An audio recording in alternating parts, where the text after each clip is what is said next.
2026 त्रैमासिक राशिफल जनवरी, फरवरी, मार्च, ये तीनों महीने तुला राशि वालों के लिए कैसे रहने वाले हैं?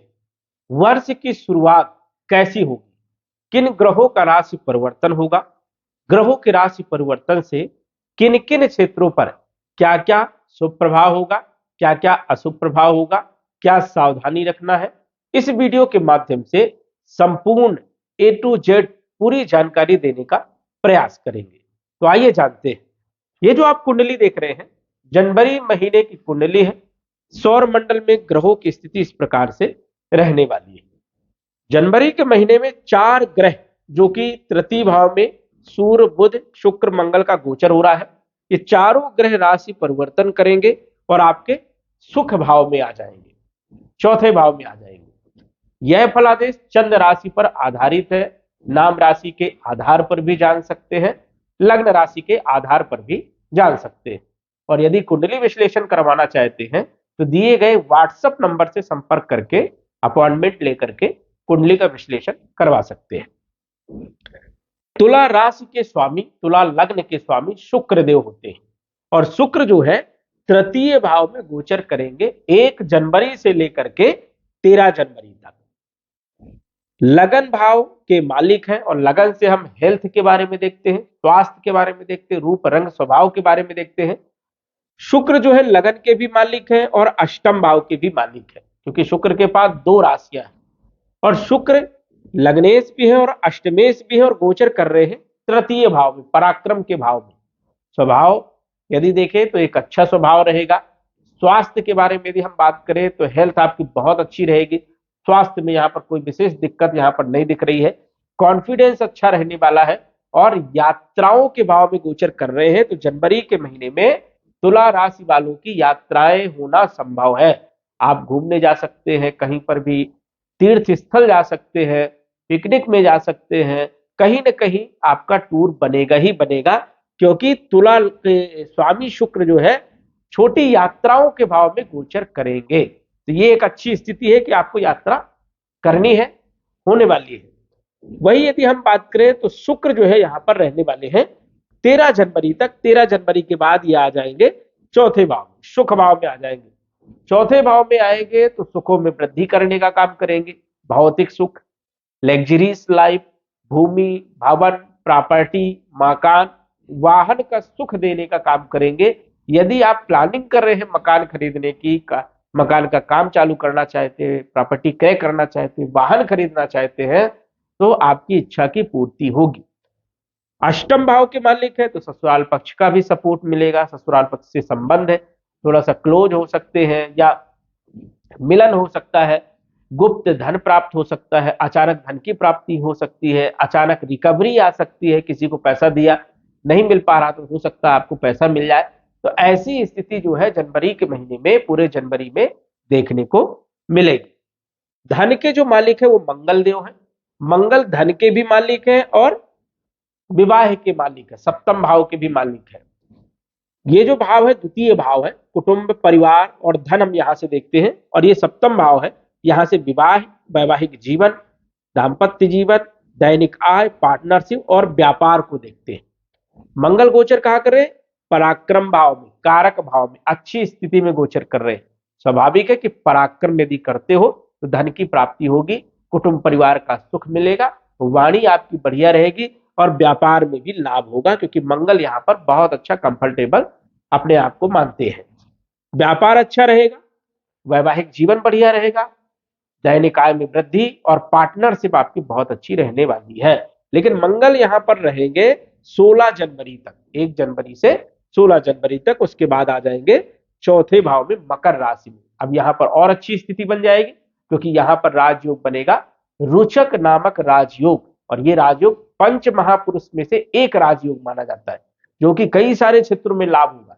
धन में वृद्धि होगी, धन के स्रोत पैदा होंगे, कमीशन वाले क्षेत्रों से अच्छा लाभ, प्रॉपर्टी की कोई ना कोई डील होने वाली है, या तो आप खरीद सकते हैं या तो आप बेच सकते हैं। वही वाहन क्रय कर सकते हो। माता का स्वास्थ्य बहुत अच्छा रहने वाला है और कॉन्फिडेंस भी बहुत अच्छा रहेगा। कैरियर में एक अच्छा प्रभाव देखने को मिलेगा, क्योंकि उच्च राशि में रहेंगे। साथ ही साथ यश, मान, सम्मान, धन, वैभव, कीर्ति, प्रसिद्धि के भी योग यहाँ पर बन रहे हैं, जो कि मंगल भरपूर जनवरी के महीने में आपको देने का काम करेंगे। 16 जनवरी से लेकर के 23 फरवरी तक एक अच्छी स्थिति रहने वाली राजयोग की, जिससे वैवाहिक जीवन, पार्टनरशिप, आपका व्यापार और कुटुंब परिवार की स्थिति बढ़िया रहने वाली है। गुरु आपके तीसरे के मालिक है, साथ ही साथ छठे के भी मालिक है। दो राशियां गुरु के पास भी है, 9 नंबर धनु राशि, 12 नंबर मीन राशि। गोचर कहां कर रहे हैं? भाग्य भाव में। ये एक अच्छी स्थिति। भाग्य का गुरु भाग्य में वृद्धि करने का काम करता है, कई सारे दोषों को दूर करने का काम करता है, किस्मत को खोलने का काम करता है। तो तुला राशि वालों के लिए गुरु का गोचर तीनों महीने, अब गुरु का राशि परिवर्तन तो हर महीने होता नहीं, तो तीनों महीने गुरु आपको क्या क्या लाभ देंगे? बल पराक्रम में वृद्धि, छोटे भाई बहनों के साथ संबंध को मजबूत, छोटी यात्राओं का सुख मिलेगा, कम्युनिकेशन स्किल बहुत अच्छा रहेगा। जो लोग मार्केटिंग में है, जो लोग सेल्स में है, फाइनेंस में है, उनको अच्छा लाभ देने का काम करेंगे। साथ ही साथ रोग को दूर करेंगे, कोई बीमारी चल रही थी वो दूर होगी, स्वास्थ्य अच्छा रहेगा, कॉन्फिडेंस बहुत अच्छा रहने वाला है, अपॉर्चुनिटी मिलेगी और नौकरी की स्थिति बेहतर होगी। नई नौकरी का योग भी बनेगा, शत्रुओं को परास्त करने का काम, और देखा जाए तो कंपटीशन में सक्सेस मिलेगी। इन सारे क्षेत्रों में आपको लाभ जरूर मिलने वाला है। अब गुरु भाग्य में बैठे तो भाग्य का साथ तो मिलेगा ही मिलेगा। अब गुरु राशि परिवर्तन राजयोग में भी है, ये भी एक अद्भुत स्थिति है। राशि परिवर्तन राजयोग मान सम्मान और धर्म में वृद्धि करता है। पंचम दृष्टि लगन भाव में होने के कारण तीनों महीने स्वास्थ्य बहुत अच्छा रहेगा, कॉन्फिडेंस बहुत अच्छा रहेगा। सप्तम दृष्टि पराक्रम भाव में बल पराक्रम में वृद्धि, छोटी मोटी यात्राएं, और नवम दृष्टि पंचम भाव में होने से विद्यार्थियों के लिए शिक्षा का स्तर बढ़िया रहेगा, संतान का सुख मिलेगा, फाइनेंशियल स्थिति बढ़िया रहेगी, लॉ लाइफ की स्थिति भी बढ़िया रहने वाली। तो गुरु तीनों महीने अच्छे रिजल्ट देंगे। शनि चौथे के मालिक है और पांचवें के मालिक है। गोचर कहां कर रहे हैं? छठे भाव। छठे भाव में शनि का गोचर बेहतर माना जाता है। शनि तीसरे, छठे और एकादश, इन तीन ही भाव में सबसे अच्छे परिणाम देते हैं। शनि के छठे भाव में गोचर रोगों को दूर करना, ऋणों को समाप्त करना, कर्जे को समाप्त करना, कंपटीशन में सफलता देना, और शत्रुओं को तो पूरी तरह चौपट करने का काम यहाँ पर शनि करते हैं। भूमि वन प्रॉपर्टी से जुड़े हुए क्षेत्रों में आपको लाभ होने वाला है, वाहन का सुख आपको मिल सकता है, माता का स्वास्थ्य बेहतर रहेगा, और शिक्षा, संतान, लॉ लाइफ, फाइनेंशियल स्थिति भी आपकी बेहतर रहने वाली है। राहु यहाँ पर गोचर कर रहे हैं पंचम भाव में, थोड़ा पेट से जुड़ी हुई हल्की फुल्की समस्याएं देखने को मिल सकती है। वही देखा जाए तो लॉ लाइफ के लिए यहाँ पर अच्छी स्थिति बन रही है। राहु आपको सपोर्ट करने का काम करेगा क्योंकि शनि की स्थिति बेहतर है। तो तीनों महीने राहु आपको अच्छे परिणाम देगा। शेयर मार्केट से जुड़े हुए क्षेत्रों में भी बड़ा लाभ दे सकता है। हालांकि यहाँ पर थोड़ा रिस्क है, लेकिन फिर भी यदि समझदारी से काम लेते हैं तो लाभ अच्छा हो सकता है। आगे बढ़े। इसके बाद यदि हम बात करें, मंगल के बारे में भी जाना और हमने शुक्र के बारे में भी जाना। बुध, जो कि बुध आपके भाग्य के मालिक है और 12वें भाव के भी मालिक है। 3 नंबर 6 नंबर बुध का होता है।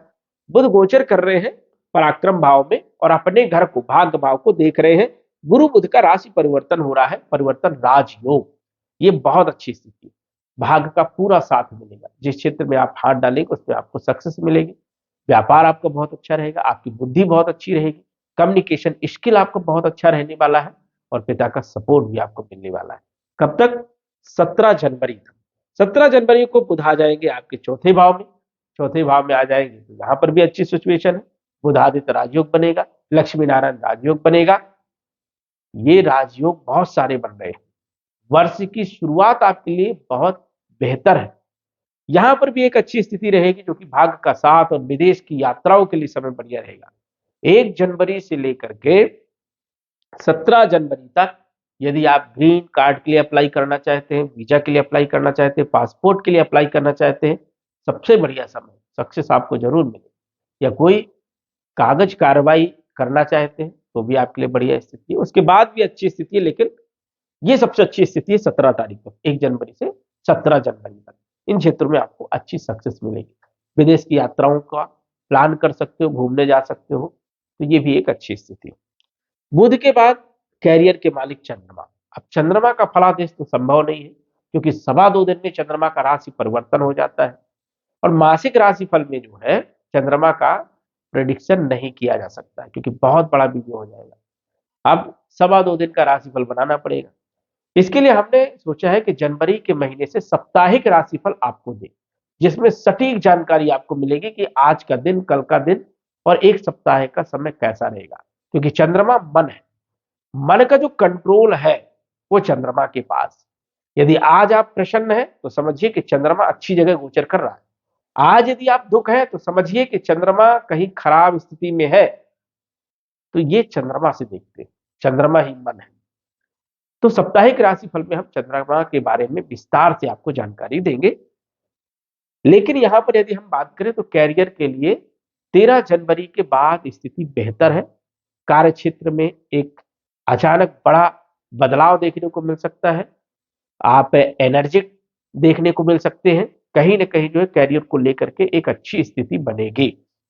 सूर्य आपके एकादश भाव के मालिक है, तीसरे भाव में गोचर कर रहे हैं, बहुत अच्छी पोजीशन में है। 14 जनवरी तक गोचर करेंगे, लाभ देंगे, आय में वृद्धि करेंगे, इच्छा की पूर्ति करेंगे, और केतु का फुल सपोर्ट आपको मिलने वाला है आय के लिए, धन के लिए। 14 तारीख को मकर राशि में आ जाएंगे, मकर संक्रांति के दिन। जब सूर्य मकर राशि में जाते हैं तो हम संक्रांति मनाते हैं। अब ये संक्रांति आपके लिए शुभ रहेगी, लाभ होगा, आय में वृद्धि होगी, भूमि भवन प्रॉपर्टी का सुख मिलेगा। तो ये पूरा वर्ष जो है ये आपका बेहतर रहेगा, क्योंकि संक्रांति आपके लिए शुभ है। सुखों में वृद्धि करने की ये संक्रांति रहने वाली है, भौतिक सुख में वृद्धि होगी। तो सूर्य की स्थिति भी बहुत शानदार रहने वाली है। कहने का तात्पर्य कि पूरा जनवरी का महीना आपके लिए राजयोगों से भरा है। बस आपको कर्म करना है, थोड़ी सी मेहनत करना है, रिजल्ट आपको जरूर मिलने वाले। फरवरी का कैसा रहेगा? 13 तारीख को सूर्य का राशि परिवर्तन होगा, राहु के साथ आएंगे। ये एक अच्छी स्थिति नहीं है। भाव तो अच्छा है, लेकिन यहां पर ग्रहण दोष बनेगा, जो कि थोड़ा सा लाभ के लिए ज्यादा मेहनत करना पड़ेगा। आय तो होगी, क्योंकि आय भाव को सूर्य देखेंगे भी, लेकिन सूर्य जो है स्वतंत्र रूप से फल नहीं दे पाएंगे। कॉन्फिडेंस भी थोड़ा लो हो सकता है, लेकिन गुरु का लगन भाव में देखना कॉन्फिडेंस को जो है बनाए रखने का काम करेगा। फिर भी सूर्य का उपाय करें, पिता के साथ संबंध खराब ना हो, कॉन्फिडेंस अच्छा बना रहे, यश मान सम्मान मिले। तो आप सुबह जल्दी उठे, सूर्य को जल चढ़ाएं, 12 सूर्य नमस्कार करें, सूर्य की स्थिति बेहतर रहेगी। तो सूर्य यहां पर रहने वाले हैं 15 मार्च तक, जो कि थोड़ी मोड़ी परेशानियां जो है देखने को मिल सकती है। और उसके बाद शनि के साथ भी गोचर करेंगे मार्च के महीने में, तो यहां पर भी थोड़ी सी उतनी अच्छी स्थिति नहीं मानी जाती है, लेकिन टेक्निकल क्षेत्रों के लिए एक अच्छी स्थिति मार्च के महीने में रहेगी। सूर्य के बाद मंगल का भी राशि परिवर्तन होगा। 23 तारीख को पंचम भाव में मंगल आएंगे, राहु के साथ गोचर करेंगे। राहु के साथ मंगल का गोचर भी उतना अच्छा नहीं माना जाता। वैसे तो देखा जाए धन के लिए बढ़िया है, कुटुंब परिवार के लिए बढ़िया है, प्रेम विवाह के लिए बहुत अच्छा है। और इस टाइम पे तो देखना कई लोग जो है प्रेम विवाह करने वाले, क्योंकि सप्तम का मालिक पंचम में है, विवाह का मालिक प्रेम के घर में, तो प्रेम विवाह तो कराएगा। और राहु का सपोर्ट मिल जाना, कई लोग जो है माता पिता की बातों को ना मान करके भी विवाह करने वाले हैं जनवरी और फरवरी के महीने में। ये होने वाला है, नए वर्ष में ये स्थिति बनने वाली है, क्योंकि सप्तम भाव विवाह का मालिक प्रेम के घर में गोचर करेगा, तो प्रेम विवाह करवा देगा। और राहु तो प्रेम विवाह का मास्टरमाइंड है। तो जिनको भी प्रेम विवाह करना है, ये समय तो बिल्कुल क्लियर होने ही बनने ही। तो ये एक अच्छी स्थिति है। लेकिन राहु के साथ मंगल विवाद करवाता है। अब प्रेम विवाह तो किया, लेकिन विवाद भी होगा, मनमुटाव भी होगा। तो फिर क्या करना चाहिए? थोड़ा सा दूरी बनाना पड़ेगा। इस चीज का ध्यान रखोगे तो स्थिति बेहतर होगी। जब मंगल जो है मार्च के महीने के बाद छठे भाव में आएंगे तो थोड़ी स्थिति को बेहतर करेंगे, लेकिन ये स्थिति आपकी बेहतर होगी अप्रैल मई के महीने से। यदि आप ऐसा करते हैं तो ध्यान रखिएगा। मंगल को थोड़ा सा शांत करने के लिए, मंगल के दोष को दूर करने के लिए मंगल चंडिका स्तोत्र का पाठ भी कर सकते हैं, और सिद्ध कुंजिका स्तोत्र का पाठ करेंगे तो ज्यादा कोई दिक्कत नहीं आने वाली। बुध 3 तारीख को आएंगे पंचम भाव में फरवरी के महीने में। यहां पर भी उतनी अच्छी स्थिति बुध की भी नहीं, क्योंकि राहु के साथ सारे ग्रह अपना प्रभाव कम कर देते हैं, प्रभाव अपना नहीं दिखा पाते, जड़ दोष बन जाएगा, बुद्धि गलत डिसीजन लेने लगेगी, कहीं ना कहीं जो है उतार चढ़ाव देखने को मिलेगा, डिसीजन लेने में थोड़ी दिक्कतें आएंगी। लेकिन जो लोग विदेश में हैं उन लोगों के लिए अच्छी स्थिति है, जो लोग विदेश जाना चाहते हैं उन लोगों के लिए भी अच्छी स्थिति रहेगी फरवरी के महीने में, फरवरी से मार्च के महीने तक। शुक्र भी जो है फरवरी के महीने में राहु के साथ आ जाएंगे 6 तारीख को। यहां पर शुक्र का गोचर और मंगल का गोचर बेहद शुभ नहीं माना जाएगा। प्रेम विवाह के लिए तो बेहद शुभ है, प्रेम विवाह तो होना, क्योंकि राहु और शुक्र की युति भी हो गई। लेकिन चरित्र में दोष लगेगा, क्योंकि राहु शुक्र चारित्रिक दोष बनाते, विवादमय स्थिति होगी, लांछन लगेगा, आरोप लगेगा। इसलिए स्त्रियों के प्रति आपको वफादार रहना है और स्त्रियों के साथ अच्छे संबंध रखना है। कोई जो है ऐसे धोखा नहीं करना है, इस चीज का आपको ध्यान रखना है, नहीं तो गलत परिणाम यहां पर देखने को मिल सकते हैं, क्योंकि राहु और शुक्र की युति चारित्रिक दोष बनाती है। ये भी आपको थोड़ा ध्यान रखना है और शुक्र का भी जप करना है, ओम सुम शुक्राय नमः, जिससे स्थिति थोड़ी बेहतर हो, डिसीजन आप अच्छे ले सके, तो ये भी ध्यान रखना है। कहने का तात्पर्य यह है कि जनवरी तो बढ़िया है, लेकिन फरवरी का जो आधा महीने के बाद की जो सिचुएशन है वो थोड़ा सा देखा जाए तो उतनी बेहतर नहीं, और मार्च के महीने में भी उतनी बढ़िया स्थिति नहीं है जितनी अच्छी स्थिति जनवरी में है। क्योंकि मार्च के महीने में भी सूर्य शनि के साथ गोचर करेंगे, जो कि उतनी अच्छी स्थिति नहीं मानी जाती। लेकिन यहां पर ज्यादा खराब स्थिति, यहां पर अच्छी स्थिति है, लाभ होगा, आय में वृद्धि होगी। शुक्र भी जो है शनि के साथ जो है गोचर करेंगे 2 तारीख से मार्च में, हालांकि यहाँ पर 26 तारीख तक रहेंगे, उसके बाद जो है आ जाएंगे सप्तम भाव में। तो शुक्र भी यहाँ पर अच्छे परिणाम देने का काम करेंगे, मतलब अच्छी सिचुएशन रहेगी, हेल्थ अच्छी रहेगी, कॉन्फिडेंस अच्छा रहेगा, भाग्य का साथ मिलेगा। लेकिन मंगल राहु के साथ रहेंगे, शनि राहु के साथ, सूर्य राहु के साथ रहेंगे, ये स्थिति उतनी बेहतर नहीं है। और बुध की स्थिति भी जो है उतनी बेहतर नहीं है, क्योंकि बुध भी जो है कोई अच्छी स्थिति में नहीं रहने वाले। तो ये समझिए कि जनवरी के महीने में बहुत सारे काम को निपटा लो, फरवरी के महीने में थोड़ा कम करो, और मार्च के महीने में भी थोड़ा कम करो। ये तीनों महीने का जो फलादेश है एक साधारण फलादेश, सटीक जानकारी के लिए कुंडली का विश्लेषण आप करवा सकते हैं, क्योंकि कुंडली में ग्रहों की स्थिति किस प्रकार से है, महादशा अंतरदशा का क्या प्रभाव है, और यदि कोई ग्रह खराब है उसे कैसे ठीक करना है, उपाय के माध्यम से कुंडली से सटीक जानकारी का पता चल पाता है। तो दर्शकों, आज बस इतना ही, धन्यवाद।